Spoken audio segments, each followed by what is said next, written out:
bem-vindo de novo ao canal Oscar Lobo, e a gente está aqui hoje para falar de uma estreia que houve ontem na Netflix. Uma estreia baseada em fatos, verídica. Mas antes da gente começar, fala a vinheta.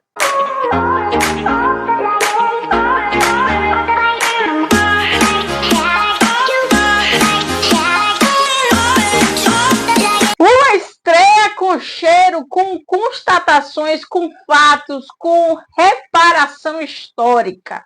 É um filme que vem trazendo uma carga emocional, um filme que traz uma história assim que vai te deixar comovido, embasbacado, revoltado, mas que é uma grande produção e a Netflix acertou aí neste filme, nesta estreia, para quase encerrar aí suas produções de fim de ano.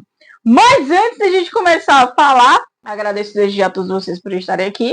Agradeço o meu backstage que está aqui hoje, Nina Ninoque, my wife. Boa noite. Boa noite, galera.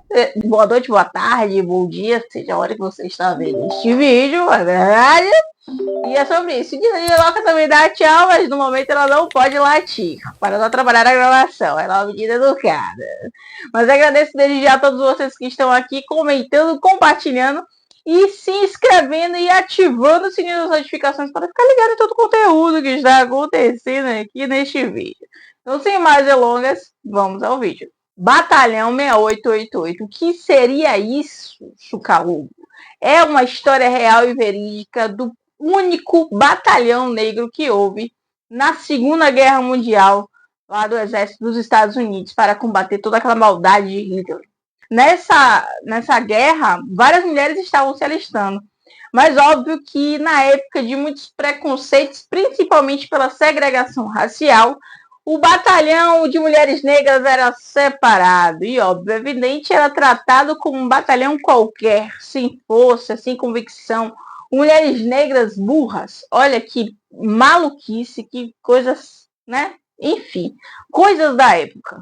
Mas, óbvio, é evidente que existiam pessoas que lutavam contra isso, e uma delas é a capitã Alice Adams, que na sua época já era, pensava totalmente para frente, sabia que tudo que ela passava, não só por ser mulher, mas por ser uma mulher negra, era altamente errado, injusto, e era de um racismo surreal, era realmente nada aceitável, e ela conseguiu ser a primeira comandante negra da época.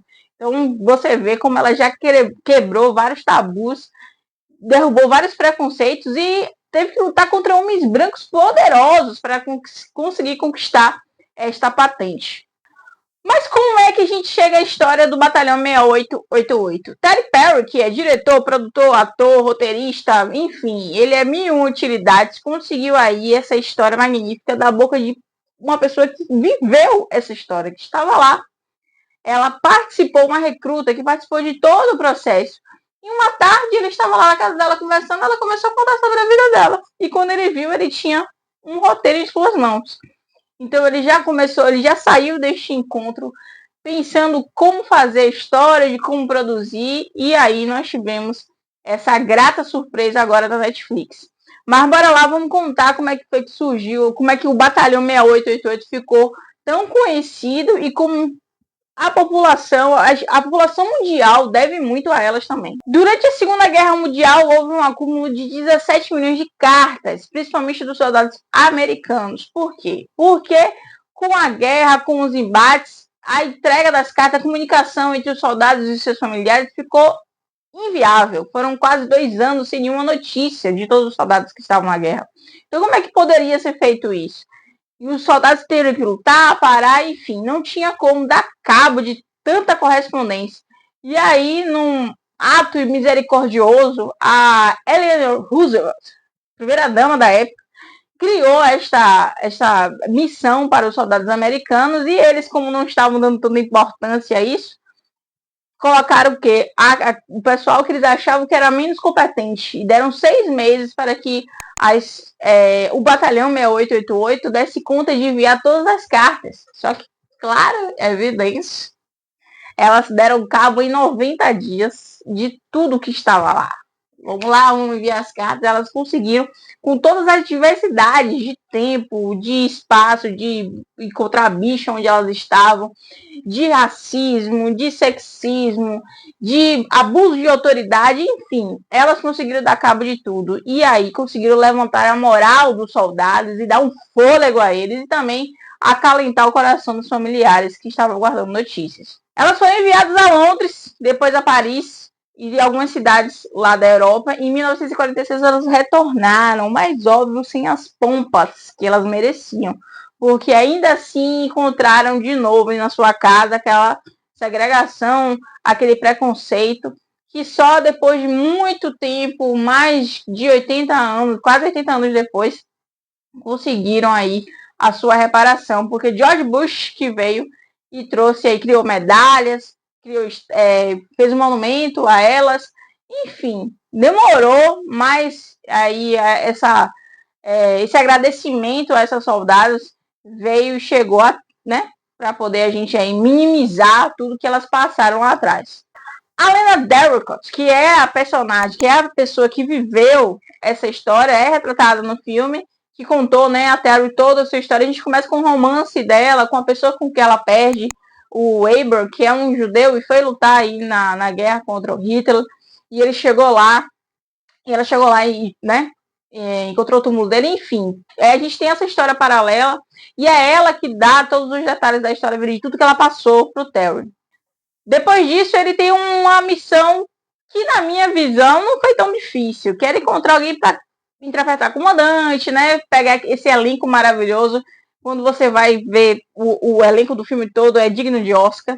Mas eu quero enfatizar aqui a Kerry Washington, a nossa eterna Olivia Pope de Scandal, que traz as suas expressões maravilhosas. Ela é uma atriz que, enquanto a Viola Davis tem uma força o tempo todo de uma mulher forte, tipo uma mulher rei, como ela fez, né, no filme, uma mulher que nem vento derruba, nem uma brisa chegar, ou um tufão, aquela mulher tá ali. A Kerry Washington é visceral, ela sofre, ela grita, ela chora, em todos os seus, todas as suas emoções são muito bem sentidas, e eu acho que coube muito bem a interpretação dela para comandante, foi tudo muito real, a gente sente a dor dela, a luta dela contra os comandantes, e foi uma escolha muito bem feita. Mas a gente vê como a Netflix sempre leva muito... ela é muito delicada, né, nessa parte da maquiagem, na parte fotográfica, nas edições. A edição tem que, claro, evidente que nada é perfeito. Alguns cortes me incomodaram em transição de uma cena em outra, mas isso não atrapalha a sua experiência com essa história. A Joanne May é uma personagem muito, ela tem um humor ácido, né? É uma pessoa muito reativa. Ela mostra que ela saiu de uma coisa pior para ir para uma coisa mais ou menos. Ela ainda tinha muitas coisas, né, passando lá no batalhão, mas onde ela estava não estava bom. E a gente tem esse contraponto. São meninas que cada uma está indo por um motivo, por um grande amor, porque quer servir ao seu país, uma porque quer fazer faculdade, e a Joanne May tá fugindo dos horrores em que ela vivia. Outra participação que a gente tem no filme também é da Oprah Winfrey, interpretando a Mary McLeod, que foi uma figura muito importante aí na luta racial, na luta das mulheres negras nos Estados Unidos. Então a gente tem um elenco muito bom, a gente tem uma fotografia excelente, uma história muito bem baseada, né? São fatos reais, mas ela é muito bem contada e interpretações maravilhosas. Kerry Washington já era fã dela, me tornei ainda mais. Então, se você está procurando uma história que te impacte esse final de semana, que você queira saber mais, sabe, agregar ainda mais a sua história, o seu conhecimento sobre a história, assiste lá Batalhão 6888. Você não vai se arrepender, tá na Netflix. São 2 horas e 9 minutos que você não vai ver passar. De verdade. Então já vai, corre lá, assiste. E me conta aqui embaixo se você já assistiu ou se você não assistiu, se você conhecia já essa história, se você não conhecia. Comenta e a gente conversa mais um pouquinho. Nossa! Eu agradeço a todos vocês por estarem aqui. Mais uma vez no canal Scalão. Gostou da história, mamãe? Não, ela está meio amoladinha hoje, mas o importante é que ela está aqui participando com você. Menina, ela já dormia. Eu não entendi porque ela já me largou, né, minha filha? Participe, minha filha. Que absurdo. Fica largando assim esse backstage meu. Já chega final de ano, ninguém quer mais fazer nada. É igual a vida de CLT. Já tô cobrindo horário. Contando os dias pro Natal e Ano Novo. É sobre isso. No mais, um beijo a todos vocês. e até o próximo vídeo.